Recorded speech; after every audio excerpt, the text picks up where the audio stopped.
Welcome to the Book in You podcast. My name's Jared Cagle. This is a podcast where we're speaking to you, the author, the aspiring author, about what you are looking to do with your message, your story, how you're looking to make a difference in the world. And today we have a very special guest, a longtime friend of John Maxwell's and Maxwell Leadership, one of our greatest supporters, one of our greatest partners through the years. Dianna Kokoszka is here with us today. Dianna, thanks so much for being with us.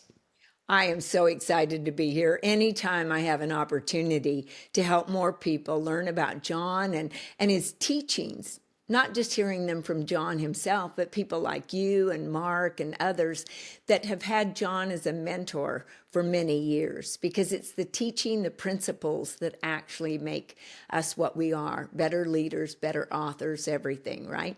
No question, no question. I'm so excited today to dig into some questions and talk to you about the book writing process and your book that you published with us and Becoming More. It's been a little over a year now, so Yeah. excited to talk about that. But before we dive in, Dianna, I'd love it if you could share a little bit with our audience, just a little bit more of who you are, your career, your very accomplished career. You're much more than an author, and would love for you to share that with our audience. I've been very blessed. I had great parents, and they owned a grocery store in a very small town. So I started working when I was 5 at the magazine rack. At 8, I was at the cash register. You can do that when you're in a small town of about 3,000, right? And I continued to work. I eventually found myself after college going into real estate, where once again I was blessed. However, I could not afford a babysitter, so I put my kids in a little red wagon and started going door to door. I met fabulous people that helped me in my career. From there, I found myself going to be CEO over MAPS coaching and training at Keller Williams Realty International and helping many people. I've always loved adding value to people, and taking that company from losing $1 million a year to making over 500 million was such a treat. I got to work with so many wonderful people and to do things I never dreamed about doing, other than I knew I always wanted to add value. I think that's what actually drew me to John Maxwell. The minute he said that, I went, oh, I found a home. Somebody that desires to do what I've always wanted to do. Incredible, incredible. Well, your career is certainly storied, and you've accomplished so much. We learned from you not only from the business perspective, but also relationally. You're one of the most connected leaders that I've ever been around, and to know Dianna is to love her. Tell us a little bit about how your writing career began, Dianna. Where did all this start? Well, it was very interesting. I loved writing, training, and helping people, adding value once again, right? Mhm. And it was back in the 2008, 2009, where if you were around and in business, that was a very devastating time. In fact, Larry Maxwell, on one of the wealth building classes that I took with John, and am still a member of that program, Larry said that back in the day, a lot of people just said it was a setback. He said, no, it was an actual depression. And I Mhm. agree with Larry. It was a tough time. And Mhm. in real estate, we had about 90% of our market centers, those are offices at Keller Williams, were losing money. 10% were profitable. And the president of the company called me in and said, Dianna, you've been watching the numbers. You've been telling us this is going to be happening and we've got to do something. And so she said, I don't want you to do anything. Don't tell anybody what you're doing. I want you to go and write a training program because you've been through markets like this. And I said, yes, I have, Mary. I've been through quite a few of them. And she said, well, just go write the training program and let's put it together. So as I thought about that, Jared, I really truly believe I was guided and inspired. It was called BOLD, is what I named it, Business Objective, A Life by Design. And it was the first real estate course where mindset was put into the program. Well, there's been over 200,000 agents and actually mortgage people. It went beyond real estate, and people were saying that it literally changed their lives. It was based upon 31 laws on how you could live your life. I kind of stole that from John Maxwell. He had 21. I thought, being competitive, I had to outdo him, right? So I did 31, one for every day of the month.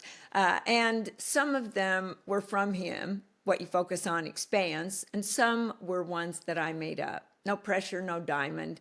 You get what you deserve in your imagination, right? Life by design, not by default. Many little things that we could live our life by.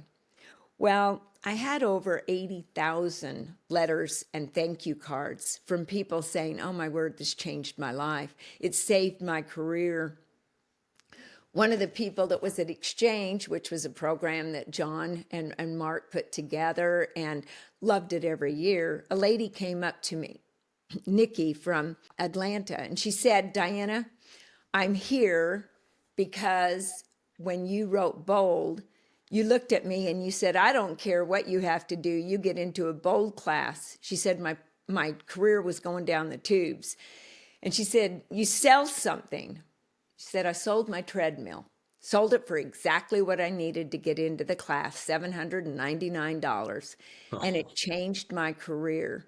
And she said, I'm standing here today in a program that is $16,500. I paid for both my husband and I to be here because of my career. It was a hit, let's just say that. No, I didn't do it all by myself. I wrote it pretty much all by myself, with God's help, I'm going to say.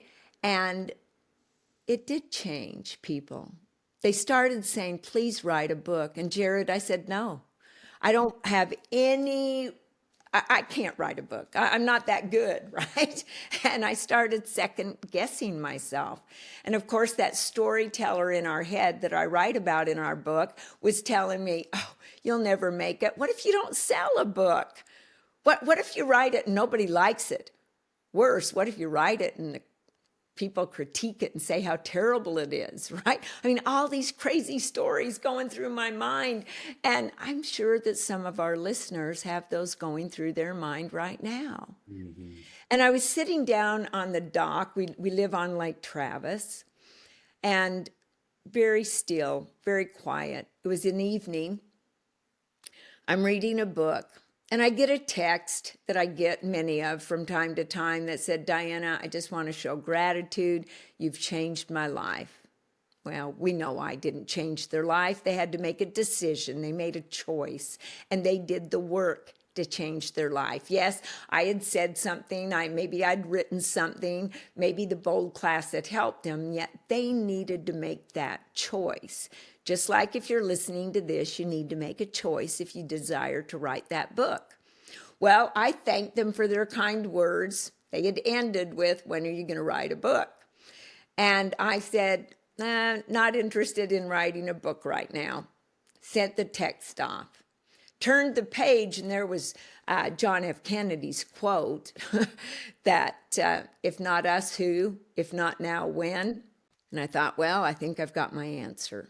Wow. I couldn't use anything I'd written in Bold because, after all, we all know that when you work for someone, what you do belongs to them. I couldn't take anything that I had done. And so it was a new awakening, a new way to do more research, to find out more about how I could help people to become more. Because if we're not becoming more, let's face it, we're going backwards. It's like you can't stand still on a treadmill that's going. Well, the world is going forward. If we stand still, we're actually going backward. And we'll be just like those treadmill fails that you watch on YouTube, only it won't be funny. It'll be pretty devastating because our life will stall out when we have no vision. And if you're thinking about writing a book, well, I have to tell you, I heard that John Maxwell was starting to do this. And I said, okay, if I'm going to do it with anybody, I'm going to do it with John.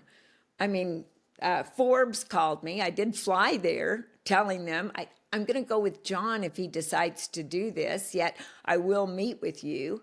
And I met with them, and I have to tell you, it was pretty doggone tempting with all the things that they were willing to do. And of course, they made me feel very special. I walked in, and they had a poster of me with, releases her new book, and my ego kind of started going, wow, this looks really cool, right?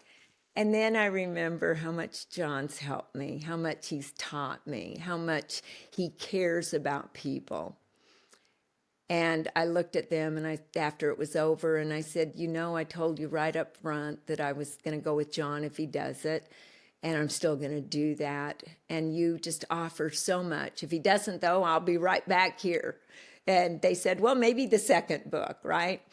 Well, John did decide to do it. You decided to help him. Mark set it free with being the CEO, and I started out. So what a journey. I'm going to go in without you even asking the question, what happened? Because anytime it's the first time, John always teaches, you're not good the first time. And we had some hiccups along the way. It was kind of like I was telling you earlier, when I jumped into the pool, I didn't swim right away, right? Yeah. And when I baked my first pie, well, the pie crust was okay, but it sure wasn't that good. Yet I just made a turkey pot pie after Thanksgiving, Jared, and my husband tasted it. I bought the pie crust at the store because I was in a hurry. I had to fly out the next morning, and it was 9:00 at night. I was making it so they would have it while I was gone. And he said, oh, it looks so good when it came out of the oven, even though it was 10:00 at night. He said, I'm going to have some. And I said, certainly. Cut it, gave him a piece, and he goes, oh, this isn't your pie crust. It's not flaky enough. And I thought, oh, wow, he actually noticed. See, I didn't do that well the first time. So if you think you're going to jump into this and do that well, you're going to have guidance. You need guidance. And we had some hiccups along the way because I was one of the first ones to jump in and say, I'm going to do a book with John. Yeah. Now, John wrote the foreword, and there was nothing bad with that, man. I'm telling you, I read it, and he was talking about me, and I went, I want to meet this person he's talking about. He made me sound so much better. So I just want our listeners to hear, and I know I've talked probably way too long yet, please understand that if you expect anything to be great in your life, you're going to have to make some mistakes along the way to find greatness. If you want this book to be great, you're going to be learning some things along the way. The editors are not going to like some of the things that you say. And Susan Scott, one of my dear friends who wrote Fierce Leadership and Fierce Conversations and Fierce Love, she said, Dianna, you're going to have to throw some of your little darlings away. And I go, what do you mean, my little darlings? And she goes, those things that you think are so great, those little quotes that you love so much, those stories that you think everybody wants to hear, well, they don't want to hear them. So call them your little darlings. And if the editor says get rid of it, get rid of it. Trust the editors. So I don't know what else you want to ask me about that, but I just wanted our listeners to understand that if they think this is going to be something that they're going to stay in their comfort zone the whole time, well, think again. Well said. Well said. What I heard you say there too, Dianna, I just love the way you think and articulate things. You said, it's going to be harder than you think. There's going to be surprises. You're not going to be great the first time. Just strap up, be committed. And you also said trust the editor. How difficult is that? I mean, to really trust when they are your little darlings, but also when you've worked tirelessly for hours, you've pored over these pages, and someone's coming in, sort of out of left field, it feels like, and saying no, yes, no, no, no, yes, no, no, no. How do you respond to that? What advice would you give, especially a first-time author, when those types of column hits come along the way? Well, in my book, I talk about the 4 storytellers. The devious one, which is the one that's keeping you from writing the book, the one that says you're not good enough, you can't do it. Then there's the flattering storyteller, the one that says, hey, I know better. I know my life best, so I can tell it better than some editor. It's the flattering one that makes us feel sometimes that we're better than we are, or that we're just not willing. You can call it your ego if you desire. Yet when we have that ego, we're edging God out. We're eliminating growth opportunity. And the growth comes from listening to people that have been there before. I mean, they changed some of the titles of the chapters. I actually thought they were better, so I didn't have a problem with that. And punctuation, oh heavens, come on. I took math and physics in college, not English. That was not my worst subject. And so that was one of the things that kept haunting me about writing a book. Well, what if my English is incorrect? Punctuation I knew would be incorrect. My sister would laugh about that because she goes, you never punctuate anything. You just keep going. I go, I'm in a hurry. What can I say? I think you have to say these people have done this over and over and over again. And quite frankly, you're paying for it.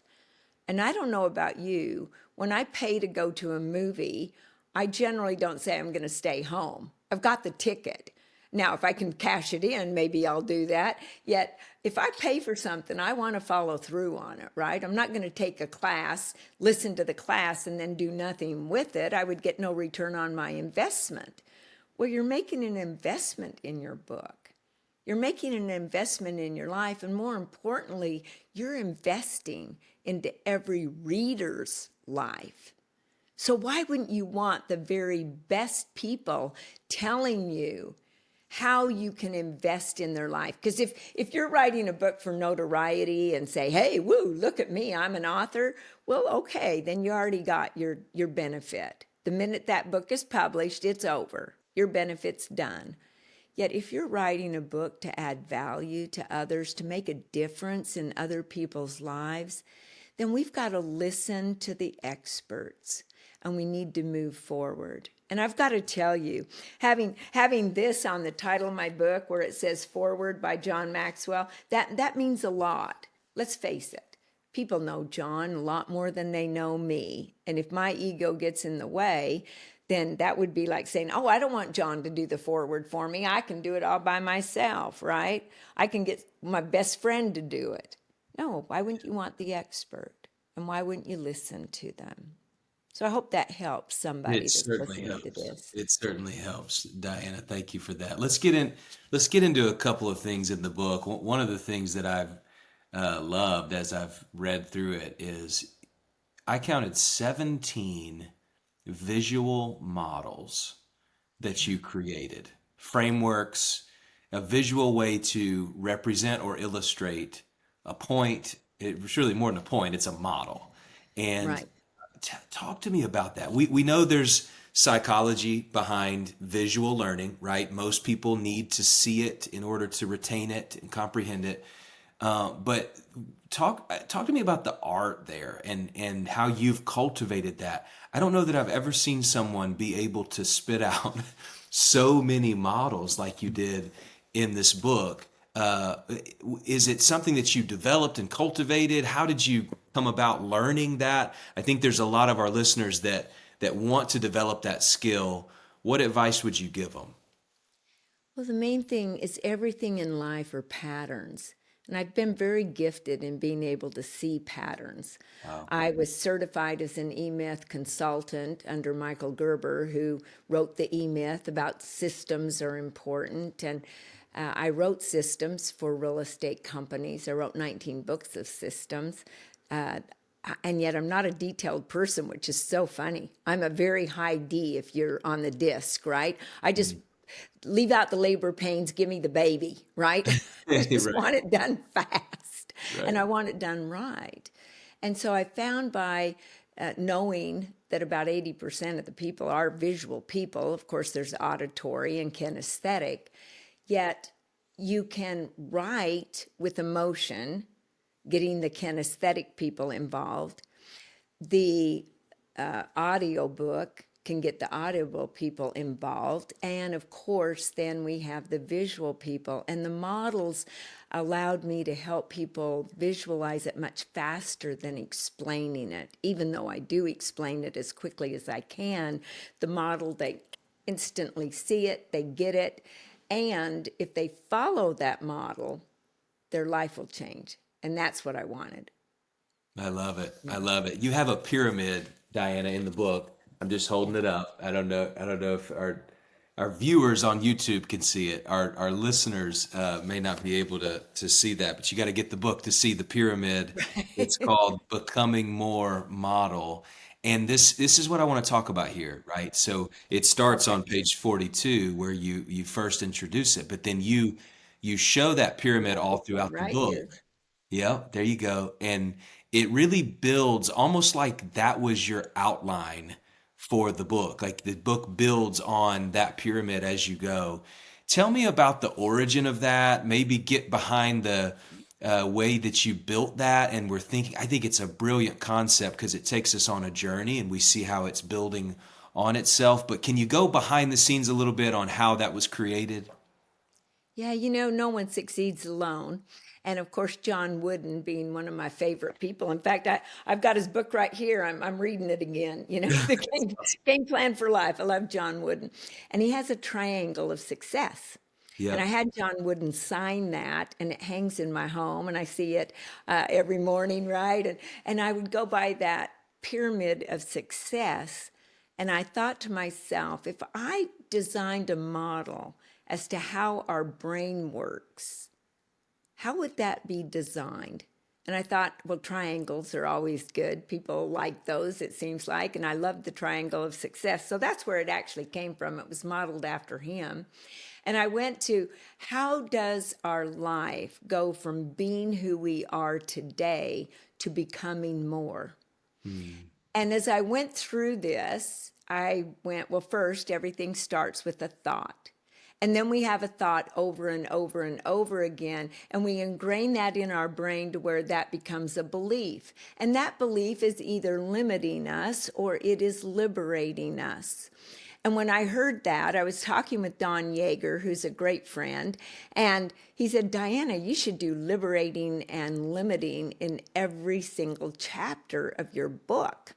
Because Hmm. I showed him the pyramid and I was telling him about limiting beliefs and limiting thoughts and liberating thoughts. And he goes, well, there you go.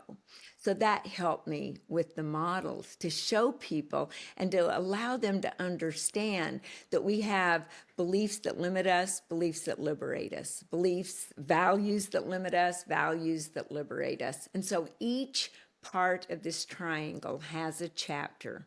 But you go from thoughts to beliefs, they make up our values. Those three things develop our emotions. And then we have this body and mind connection, Jared, to where when we have an insecure thought, well, we feel insecure. And then when we feel insecure, we have more insecure thoughts. So we go mind, body, body, body, mind, and it just keeps going until we interrupt and start with a new thought. All Hmm. of those four things make up our mindset, which gives us a perception into the world because we don't see the world as it is. We see it how we are, and it Yeah. all comes from our mind. And of course, those then go on to help with the words that we choose, the goals that we set, the character that we become, the energy that we give out to other people, our personal growth. All of this comes up to make up our legacy. And that's where I really kind of started the book with your current story of your life. More importantly, is what story do you want to end up with? Because that's a chapter in the book just before legacy is your new story that you've now written for yourself.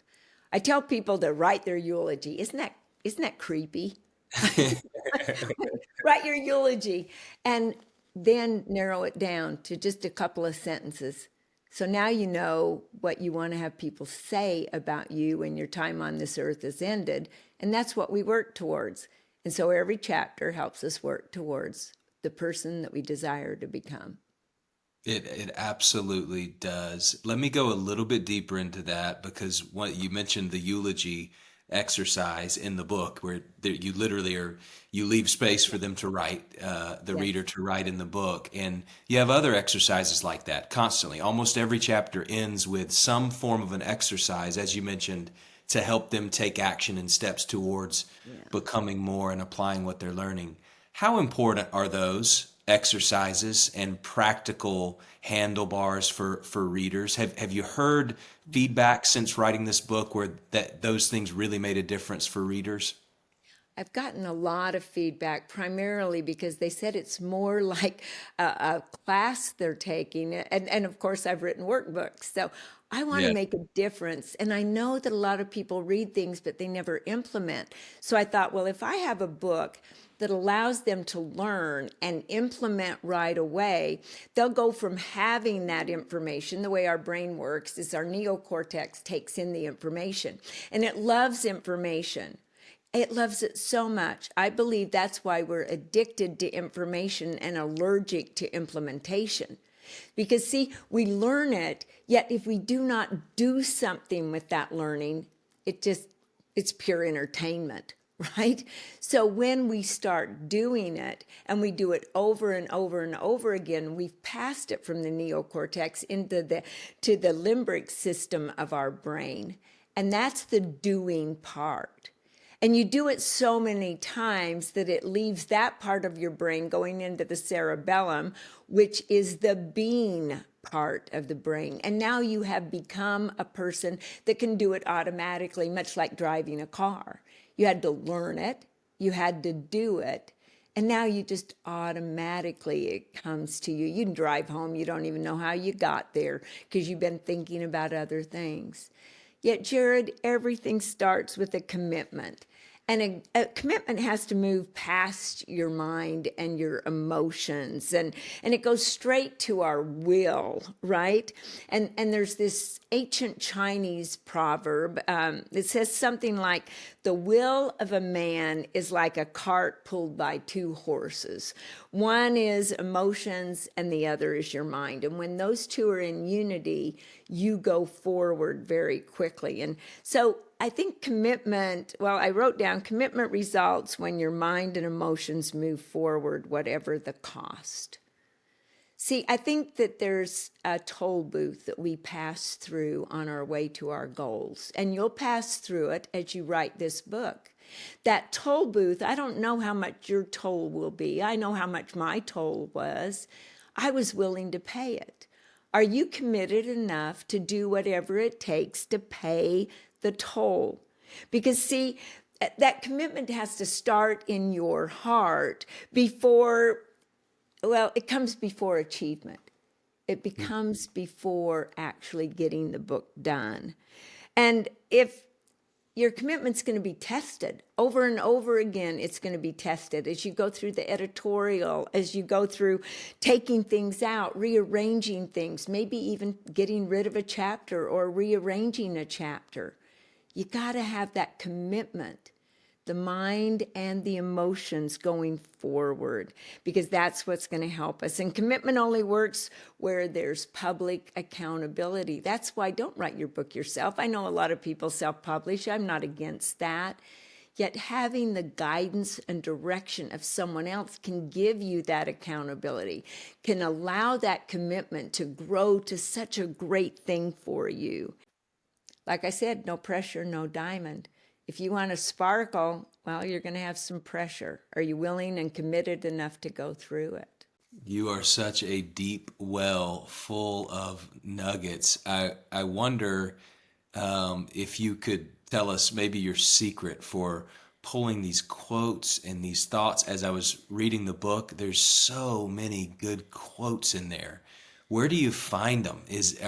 What's your secret to having so many good pieces of thoughts, but also quotes from other authors?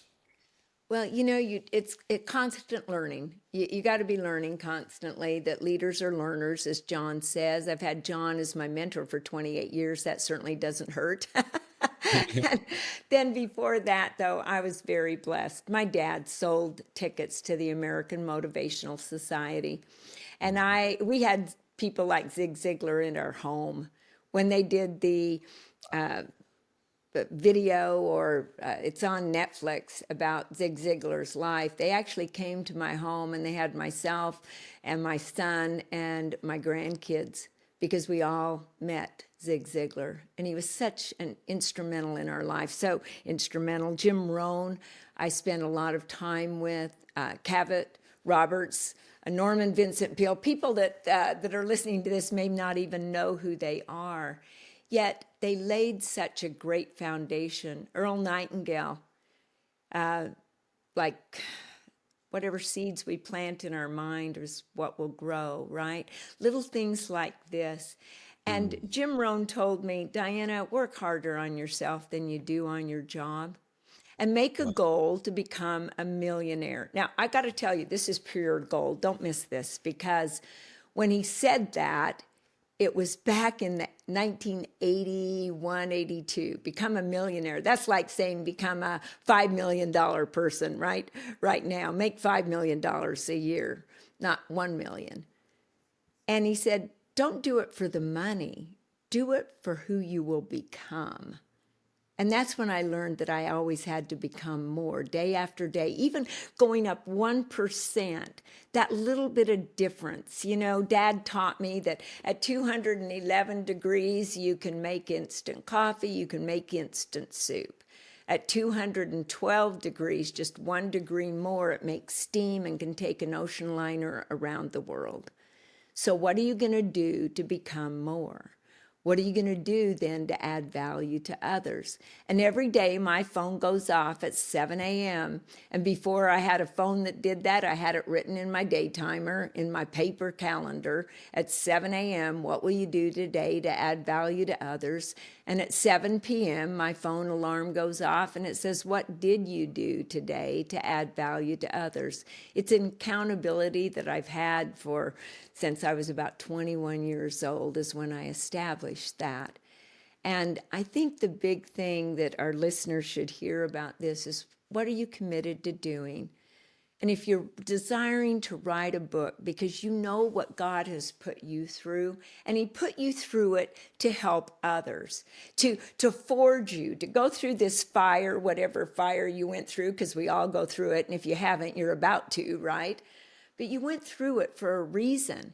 And it wasn't to not only help others, it was to make you strong enough and convicted enough and knowledgeable and wise enough to help others.